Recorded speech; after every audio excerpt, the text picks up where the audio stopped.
நிறுவனத்தில் வேலை பார்க்கும் போது கைவிரல் துண்டான பெயிண்டர் இழப்பீடு கேட்டு காவல் நிலையத்தில் புகார் அளித்தும் எந்த நடவடிக்கையும் எடுக்கப்படாததால் பாதிக்கப்பட்ட நபர் மக்கள் குறைதீர் மன்றத்தில் காவல் கண்காணிப்பாளரை சந்தித்து மனு அளித்தார்.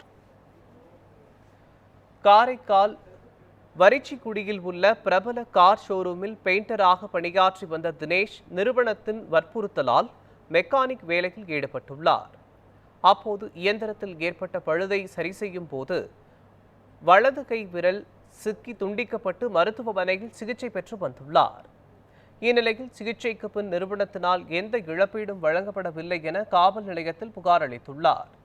இதுகுறித்து காவல்துறையினர் எந்த நடவடிக்கையும் எடுக்காததால் திருநள்ளாறு காவல் நிலையத்தில் நடைபெற்ற மக்கள் மன்றத்தில் மாவட்ட முதுநிலை காவல் கண்காணிப்பாளர் லட்சுமி சௌஜன்யாவிடம் மனு அளித்தார். மேலும் இதனை பரிசீலித்த காவல் கண்காணிப்பாளர் உரிய நடவடிக்கை எடுக்க உத்தரவிட்டுள்ளார். நான் உண்டாய் கம்பெனியில் வரிச்சிக்குடியில் 6 வருஷமாக ஒர்க் பண்ணியிருக்கேன்.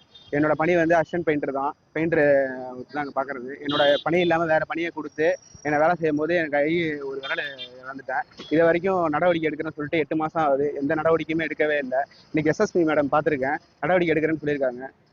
அந்த நம்பிக்கையோட போகிறேன்.